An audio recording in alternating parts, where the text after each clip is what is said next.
السلام علی سید الانبیاء و قائد المرسلین وعلی آلہ و اصحابہ اجمعین اما بعد فاعوذ باللہ من الشیطان الرجیم بسم اللہ الرحمن الرحیم یا ایہا الذین آمنوا توبوا الی اللہ توبۃ نصوحا آمنت باللہ صدق اللہ العظیم و صدق رسولہ النبی الکریم ان اللہ و ملائکتہ یصلون علی النبی یا ایہا الذین آمنوا صلوا علیہ وسلموا تسلیما اللہم صلی علی سیدنا محمد وعلی آل سیدنا محمد وعلی اصحاب سیدنا و مولانا محمد وبارک وسلم وصلی علیہ الصلاة والسلام علیکہ یا سیدی یا رسول اللہ وعلى آلِكَ وَأَصْحَابِكَ یا سیدی یا حبیب اللہ۔ تمام حمد و ثنا اللہ جل جلالہ و عم نوالہ و اتم برہانہ و اعظم شانہ کے لیے ہیں، جو پوری کائنات کا خالق، مالک اور رازق ہے، اور جس کے دست قدرت میں کائنات کی جان ہے، جس کے حکم کے بغیر ایک پتا بھی حرکت نہیں کر سکتا، اور جو وحدہ لا شریک ہو کر ہر ایک چیز پر قادر ہے۔ لاکھوں کروڑوں اربوں خربوں لا تعداد درود و سلام حضور اکرم نور مجسم رحمت عالم شفیع معظم ہادی دو جہاں سید انس و جاں سیاح لامکاں محبوب کبریا احمد مجتبی سیدنا و مولانا حضرت محمد مصطفیٰ صلی اللہ تعالی علیہ وآلہ وسلم کی ذات اقدس پر، جن کے طفیل رب العالمین نے ساری کائنات کو تخلیق فرمایا اور اپنی ربوبیت کا اظہار فرمایا۔ صدیق عکس حسن کمال محمد است، فاروق ذل جاہو جلال محمد است، عثمان ضیائے شمع جمال محمد است، حیدر بہار باغ خصال محمد است، اسلام ما اطاعت خلفاء راشدین، ایمان ما محبت آل محمد است۔ میں خادم اسلام ہوں، میرا دین ہے اسلام، میں خادم اسلام ہوں، میرا دین ہے اسلام، شبیر قرآن و حدیث کا خلاصہ ہے پیغام اسلام۔ انتہائی معزز و محترم حاضرین و ناظرین و سامعین، پاک نیوز ٹی وی چینل کے ذریعے اور یوٹیوب کے ذریعے مجھے دیکھنے والوں، السلام علیکم ورحمۃ اللہ وبرکاتہ۔ آج میں آپ کے سامنے توبہ کی فضیلت پر قرآن و حدیث سے گفتگو کروں گا۔ اللہ تبارک و تعالی مجھے حق گوئی کی توفیق عطا فرمائے اور سن سنا کر ہم سب کو قابل عمل باتوں پر عمل کرنے کی توفیق عطا فرمائے۔ دوران خطبہ قرآن مجید فرقان حمید کی ایک آیت مبارکہ میں نے آپ کے سامنے تلاوت کرنے کا شرف حاصل کیا ہے۔ اللہ رب العالمین نے اپنی مقدس اور لا ریب کلام کے اندر ارشاد فرمایا، یا ایھا الذین آمنوا توبوا الی اللہ توبۃ نصوحا، اے ایمان والو اللہ تبارک و تعالیٰ کی بارگاہ میں سچی توبہ کرو، جس طرح کے توبہ کرنے کا حق ہے۔ اللہ اکبر جل شانہ۔ اور ایک مقام پر خالق کائنات نے یوں ارشاد فرمایا ان اللہ یحب التوابین و یحب المتطہرین، کہ بے شک اللہ تبارک و تعالی توبہ کرنے والوں کو اپنا محبوب رکھتا ہے اور توبہ کرنے والوں کو پسند فرماتا ہے۔ انسان نسیان سے ہے، اور نسیان کا معنی ہے کہ غلطی ہو جانا۔ انسان سے غلطی ہو جاتی ہے، لیکن انسان وہ انسان ہوتا ہے، مسلمان وہ مسلمان ہوتا ہے کہ جس سے غلطی ہو اور وہ توبہ کر لے۔ اور حضور صلی اللہ علیہ وسلم نے ارشاد فرمایا کہ ابن آدم خطا کا پتلا ہے، لیکن سب سے بہتر ابن آدم وہ ہے کہ جو جب غلطی ہو، گناہ ہو، تو اللہ تبارک و تعالیٰ کی بارگاہ میں سچی رجوع کرے، سچی توبہ کرے۔ نبی گناہوں سے پاک ہوتے ہیں، لیکن اللہ اکبر جل شانہ، اللہ کے محبوب نے ارشاد فرمایا کہ میں ہر روز 70 مرتبہ توبہ کرتا ہوں۔ نبی معصوم عن الخطا، نبی گناہوں سے پاک ہیں اور ایک روایت کے اندر میں نے یہ پڑھا ہے کہ نبی کریم رؤوف الرحیم علیہ الصلوۃ والسلام نے ارشاد فرمایا کہ میں ہر روز 100 مرتبہ استغفار کرتا ہوں، یعنی 100 مرتبہ توبہ کرتا ہوں۔ تو یہ توبہ جو ہے اس کے متعلق مولا کائنات امیر المومنین خلیفۃ المسلمین سیدنا حضرت علی المرتضیٰ شیر خدا، جن کے متعلق آقا کریم ارشاد فرماتے ہیں آنا مدینۃ العلم و علی بابوہا، کہ میں علم کا شہر ہوں اور علی اس شہر کا دروازہ ہے۔ اور فرمایا من کنت مولا ہو فہذا علی مولا، اس کائنات کے اندر جس کا میں مولا اس کا علی مولا۔ اور فرمایا یا علی انت اخی فی الدنیا والآخرہ، اے علی تم دنیا اور آخرت میں میرے بھائی ہو۔ اللہ اکبر جل شانہ۔ آپ فرماتے ہیں کہ توبہ کی 6 شرائط۔ پہلی شرط یہ ہے کہ بندہ اپنے گناہوں پر، ساری زندگی کے گناہوں پر، اپنے سارے سابقہ گناہوں پر اللہ کی بارگاہ میں شرمساری کا اظہار کرے، سچی توبہ کرے کہ یا بار الہ جو گناہ ہو چکے ہیں میں شرمسار ہوتا ہوں ان پر، اور آئندہ کبھی مجھ سے کوئی گناہ نہیں ہوگا۔ نمبر 2 فرمایا کہ جو فرائض اس کے رہ گئے ہیں، قضا ہو گئے ہیں، ان کی قضا کرے، یعنی ان کی قضا کر کے ان کو ادا کرے۔ نمبر 3 اگر کسی کا اس نے قرض دینا ہے تو وہ قرض جو ہے اس کا پورا اسے جا کر واپس کرے۔ نمبر 4 اگر کسی کے ساتھ اس نے جھگڑا کیا ہے، لڑائی کی ہے، کسی کو مارا پیٹا ہے، کسی کو ناراض کیا ہے، تو اس کے پاس جا کر معافی مانگے، اور صحیح طریقے سے معافی مانگے اور اسے راضی کرے، وہ راضی ہو جائے کہ بس آئندہ کے بعد میں غلطی نہیں کروں گا، مجھ سے جو ہونی تھی ہو گئی ہے، خدا کے لیے مجھے معاف کر دو۔ اور اس کے بعد کیا کرے کہ یہ پکا ارادہ کر دے کہ میں نے کبھی گناہ نہیں کرنا، اور جس وقت وہ گناہ کرتا رہا اس کا نفس جو تھا اسے جو شہوات ملی وہ موٹا ہوا، یعنی بندہ گناہ کرتا ہے اور کہتا ہے میں نے کچھ بھی نہیں کیا۔ اسی طرح جب توبہ کرے تو اپنے نفس کو خوب رگڑا دے، نفس کی اصلاح کرے اور نفس کی تربیت کرے، پھر نفس کو نفس مطمئنہ کی دروازے پر لے کر جائے۔ اللہ اکبر جل شانہ۔ اور اس کے بعد ارشاد فرمایا کہ آئندہ مصمم عزم کر لے، یہ پکا عزم کر لے کہ انشاءاللہ اب کبھی دوبارہ زندگی میں گناہ نہیں کروں گا۔ یہ 6 شرائط ہیں جن کی بنیاد پر مولا کائنات نے فرمایا کہ انسان کی سچی توبہ اللہ کی بارگاہ میں قبول ہوتی ہے۔ اور ان 6 میں سے 3 کا ذکر حضور داتا گنج بخش علی اجویری نے اپنی کتاب کشف المجوب کے اندر بھی فرمایا ہے کہ سچی توبہ کرے، گناہوں سے شرمسار ہو جائے اور آئندہ کبھی زندگی کے اندر دوبارہ وہ گناہ نہ کرے۔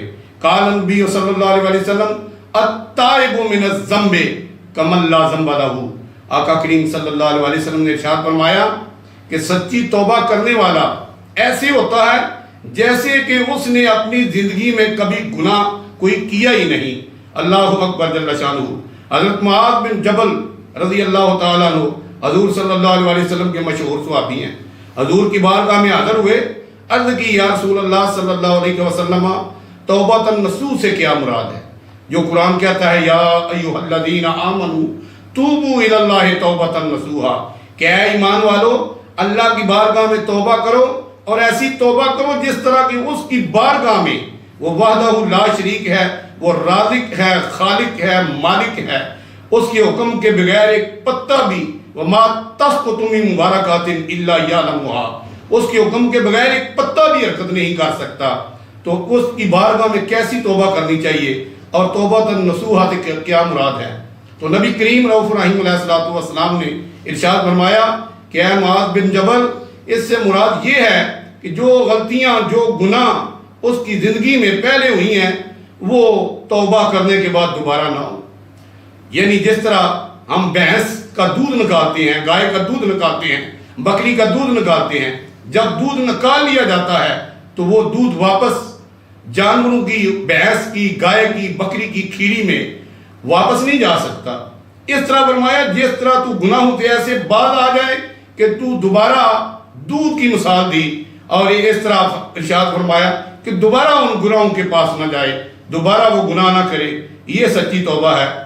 حضرت ابو ہریرہ رضی اللہ تعالیٰ عنہ روایت کرتے ہیں، اس بات کو مسلم شریف نے بھی روایت کیا ہے اور بخاری شریف نے بھی روایت کیا ہے کہ نبی کریم رؤوف رحیم علیہ الصلوۃ والسلام نے ارشاد فرمایا کہ قوم بنی اسرائیل کا ایک بندہ تھا، وہ وقت کے نبی کا کلمہ بھی پڑھتا تھا اور اس نے اتنے گناہ کیے توبہ استغفار توبہ، کہ جب اس کا آخری وقت آیا تو اس نے اپنے بیٹوں کو اکٹھا کیا، اس کی اولاد تھی، اس نے اپنی ساری اولاد کو اکٹھا کیا اور پھر اپنے بیٹوں کو وصیت کی کہ اے میرے بیٹو، میرے مرنے کے بعد تم میری وراثت کے مالک ہو، اور تم نے میرے مرنے کے بعد ایک کام کرنا ہے کہ جب میں مر جاؤں تو میری لاش کو جلا دینا ہے، اور جلا کر میری راکھ کو بھی اکٹھے نہیں رہنے دینا، میری راکھ کو ہوا کے اندر پہاڑوں پر منتشر کر دینا ہے۔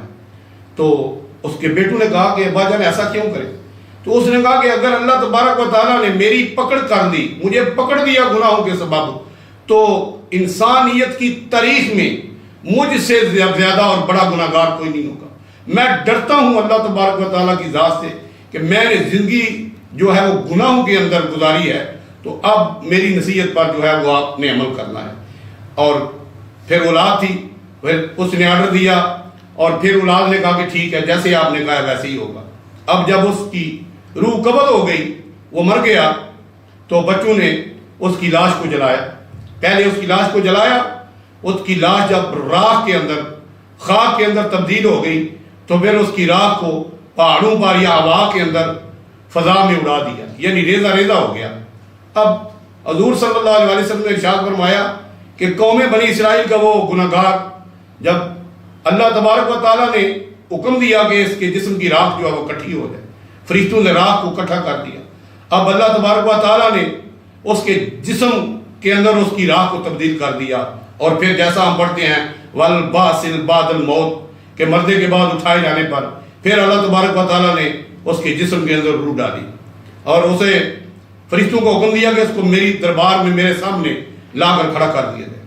اب فرشتوں نے اس انسان کو پکڑا اور اللہ تبارک و تعالیٰ کی بارگاہ میں عرش عظیم کے سامنے وہ جو تھا اس کو پیش کر دیا۔ اللہ تبارک و تعالیٰ نے ارشاد فرمایا کہ اے بندے، اب یہ بتا کہ تو نے یہ ساری کاروائی کیوں کی ہے اور کس لیے کی ہے؟ کیا تو یہ سمجھتا تھا کہ میں تجھے دوبارہ زندہ کرنے پر قادر نہیں ہوں؟ کیا میں دوبارہ تجھ سے حساب نہیں لے سکوں گا؟ جو رب ایک مرتبہ، پہلی مرتبہ انسان کو ایک پانی کے ناپاک قطرے سے پیدا فرما لیتا ہے، وہ رب العالمین انسان کو دوبارہ اس کی ہڈیوں کو، اس کے گوشت کو اکٹھا کر کے دوبارہ اس کو زندہ کرنے پر قادر ہے۔ اللہ اکبر جل شان۔ اور اس کے بعد کا ذکر اللہ تبارک و تعالیٰ نے سورہ یاسین کے اندر بھی فرمایا ہے کہ اللہ تبارک و تعالیٰ انسان کو دوبارہ زندہ فرمائے گا، اور پھر کیا ہوگا؟ مثقال ذرۃ خیر یرا ومن یعمل مثقال ذرۃ شر یرا، ذرا برابر اس کی اچھائی کا بھی حساب اسے دیا جائے گا، اور ذرا برابر اس کی برائی کا حساب جو ہے وہ بھی اسے دیا جائے گا۔ تو خالق کائنات نے ارشاد فرمایا، کیا تو یہ سمجھتا تھا کہ جس رب نے تجھے پہلی بار پیدا کیا ہے، کیا وہ تجھے دوبارہ پیدا نہیں کر سکے گا؟ تو اس بندے نے ساری بات کا جواب ایک جملے کے اندر، ایک فکرے کے اندر دیا۔ اس نے عرض کیا، رب العالمین، میں نے تیرے ڈر کی وجہ سے یہ ساری کاروائی کی ہے، اپنے بچوں سے یہ کام کروایا ہے۔ تو اللہ تبارک و تعالیٰ نے ارشاد فرمایا کہ تو واقعی مجھ سے ڈرتا ہے؟ اس نے کہا، میں اے رب العالمین، میں واقعی تو سے ڈرتا ہوں، اور تیرے ڈر کی وجہ سے میں نے اپنے جسم کو آگ لگوائی اور پھر اپنے جسم کی راکھ کو ہوا کے اندر اور فضا کے اندر منتشر کیا۔ تو میرے رب نے فرمایا، تجھے پتہ نہیں، رحمتی وسعت کل شیء، یا عبادی الذین اسرفوا علی انفسہم لا تقنطوا من رحمت اللہ ان اللہ یغفر الذنوب جمیعا انہ هو الغفور الرحیم، کہ بے شک میری رحمت جو ہے وہ ہر چیز سے وسیع ہے، ہر چیز سے زیادہ ہے، اور اے میرے بندو، میری بارگاہ میں میری رحمت سے نا امید نہ ہو۔ فرمایا، اے بندے جا، اگر تو نے یہ میرے ڈر سے ساری کاروائی کی ہے یا کروائی ہے تو فرمایا جا، میں نے تجھے معاف فرما دیا اور میں نے تجھے بخش دیا۔ فرمایا فرشتوں گواہ ہو جاؤ کہ میں نے اس کو معاف فرما دیا۔ اسی طرح قوم بنی اسرائیل کا ایک بڑا گناہ گار نوجوان تھا، سیدنا حضرت موسیٰ کلیم اللہ علیہ السلام کے زمانے میں بستی والوں نے اس کی گناہوں کی ناحست کی وجہ سے اسے اپنی بستی سے، اپنی آبادی سے باہر نکال دیا۔ اب جب اسے پتہ چلا کہ مجھے اپنوں نے بھی اور بیگانوں نے بھی چھوڑ دیا ہے اور مجھے نکال دیا ہے انسانوں کی بستی سے، اب اور کوئی بارگاہ نہیں تھی۔ اس نے آسمان کی طرف اپنا منہ کیا اور عرض کی، اے رب العالمین مجھے معاف فرما دے، میں سچے دل سے توبہ کرتا ہوں کہ اے اللہ مجھے معاف فرما دے، میں خطا کار ہوں، بدکار ہوں، سیاہکار ہوں، گناہ گار ہوں، اے اللہ لیکن تیری رحمت جو ہے وہ بے حد و حساب ہے، اے اللہ مجھے معاف فرما دے۔ تو خالق کائنات نے اسے معاف فرما دیا۔ وہ یہ بات کہتا کہتا ایڑیاں رگڑتا ہوا اپنی جان جو ہے اللہ کی بارگاہ میں اس نے پیش کر دی۔ اللہ نے وقت کے نبی سیدنا حضرت موسیٰ کلیم اللہ علیہ السلام کو حکم دیا کہ جاؤ فلاں جگہ پہ میرا ایک ولی جو ہے وہ وہاں پہ مرا پڑا ہے، جاؤ اور جا کر اسے اس کی تجہیز و تکفین کرو، اسے غسل دو اور اس کا جنازہ پڑھاؤ۔ حضرت موسیٰ کلیم اللہ علیہ السلام جب اس جگہ پہ پہنچے تو عرض کی، یا باری تعالیٰ یہ تو بڑا گناہ گار ہے، یہ سیاہکار ہے، خطا کار ہے۔ فرمایا تم ٹھیک کہتے ہو۔ پھر اللہ تبارک و تعالیٰ نے اس کے گناہوں کے متعلق اور اس کے توبہ کرنے کے متعلق موسیٰ علیہ السلام کو حکم ساری بات سنائی اور فرمایا ہے میرے کلیم یہ واقعی گناہ گار تھا، یہ خطا کار تھا، سیاہکار تھا، لیکن اس نے میری بارگاہ میں رجوع کر دیا، میری بارگاہ میں سچی توبہ کر دی۔ اس نے کہا اللہ تیرے علاوہ کوئی مجھے معاف نہیں کر سکتا، تو اے موسیٰ اب یہ میرا دوست بن گیا ہے، میری اس کی دوستی ہو گئی ہے۔ فرمایا جو بندہ اس کی نماز جنازہ پڑھے گا میں اس کی بھی بخشش فرما دوں گا۔ یہ میرے رب کی رحمت ہے، رحمتی واسعت کل شے۔ اور رومیہ کشمیر عارف کھڑی فرماتے ہیں، فضل تیرے دی آس کریمہ تے اور امید نہ کوئی، صدقہ اپنے سونے نبی دا بخش خطا جو ہوئی۔ حضور نبی کریم رؤوف رحیم علیہ السلام صحابہ کرام رضوان اللہ علیہم اجمعین کے درمیان جلوہ افروز تھے۔ تو ایک شخص آیا، ایک بندہ آیا اور اس نے آ کر وہ کونیوں کے بل، یہ کونیوں نے ایسے کونیوں کے بل چل کر آیا اور وہ بڑی عاجزی سے حضور کی بارگاہ میں آئے۔ حضور بڑے خوش ہوئے، فرمایا بڑا ادب ہے تیرے اندر، یہ بڑی محبت ہے اور بڑی عاجزی سے آیا ہے۔ اسی وقت جبریل امین علیہ السلام آ گئے اور جبریل امین علیہ السلام نے آ کے عرض کی کہ یا رسول اللہ صلی اللہ علیہ وسلم اس سے پوچھئے کہ اس نے سابقہ زندگی کیسے گزاری ہے۔ حضور خاموش ہو گئے۔ حضور صلی اللہ علیہ وسلم نے اس سے فرمایا کہ جبریل امین آئے ہیں اور تمہارے متعلق کہہ رہے ہیں کہ اپنی پہلی زندگی کے متعلق بتاؤ وہ کیسی گزاری، وہ کون تھا بندہ، وہ کون شخص تھا کہ جو ساری زندگی ظلم کرتا رہا اور اس نے اپنے قبیلے کی 70 بچیاں جو تھیں زندہ درگور کی، مکہ المکرمہ کا رہنے والا تھا اور اس کا نام تھا دہیہ کلبی۔ جب حضور نے یہ اس کا واقعہ سنا نا کہ ایسے ایسے میں بچیوں کو زندہ درگور کرتا تھا تو میرے کریم آقا کے آنسو جو تھے وہ اس طرح جس طرح تسبیح ٹوٹتی ہے اور موتی جو ہیں وہ گرتے ہیں، وہ موٹے موٹے آنسو آقا کریم کے جو تھے وہ رخسار پر پڑنے لگے اور آقا کریم کی داڑھی مبارک آنسوؤں سے تار ہو گئی۔ صحابہ فرماتے ہیں دہیہ کلبی بس کر دو، اب کتنی دردناک داستان آقا کریم کی بارگاہ میں سناؤ گے، بس کر دو، اللہ اکبر جل شانہ۔ تو میرے کریم آقا نے فرمایا، اس نے عرض کی یا رسول اللہ مجھے معافی مل سکتی، 70 اپنے قبیلے کا سردار ہوں اور 70 زندہ بچیوں کو میں نے زندہ درگور کیا ہے۔ تو نبی کریم رؤوف رحیم علیہ السلام نے ارشاد فرمایا اب تو سچے دل سے آ گیا ہے، اب سچے دل سے میرا کلمہ پڑھ اور دارہ اسلام کے اندر داخل ہو جا، اللہ تبارک و تعالیٰ تجھے معاف کر دے گا۔ حضرت فضالہ رضی اللہ تعالیٰ عنہ کا واقعہ کہ جو خنجر دے کر آقا کریم کو شہید کرنے کے لیے نکلا تھا، اب خانہ کعبے کا طواف کر رہا ہے، 6 طواف مکمل ہو گئے، 7واں طواف بھی مکمل ہو گیا۔ آقا کریم نے کندھے کو پکڑا اور ہلایا، فرمایا فضالہ جس کام کے لیے آئے تھے وہ کیوں نہیں کرتے۔ فضالہ کا خنجر جو تھا وہ نیچے گرا قدموں میں اور فضالہ کا خنجر اس کے قدموں میں گرا اور فضالہ حضور کے قدموں میں گر گیا اور عرض کی یا رسول اللہ میں اپنے گناہوں سے توبہ کرتا ہوں، مجھے کلمہ پڑھائیے۔ میرے کریم آقا نے اپنا دست نبوت اس کے دل پہ پھیرا۔ جب فضالہ کے دل پہ حضور نے اپنا دست نبوت پھیرا، فضالہ کہتے ہیں کہ خدا کی قسم، رب ذوالجلال کی قسم، رب کعبہ کی قسم کہ میرے سینے سے کفر نکل رہا تھا اور میرے سینے کے اندر نور جو تھا وہ داخل ہو رہا تھا، اس لیے کہ امام الانبیاء کا دست مبارک جو ہے وہ میرے اوپر پھر گیا اور سچی توبہ کی اور حضور کا سچا غلام بن گیا۔ ایک شخص حضور کی بارگاہ میں حاضر ہوا، اس نے آگے عرض کی یا رسول اللہ میں بڑا گناہ گار، میں بڑا خطا کار ہوں، میں بڑا سیاہ کار ہوں۔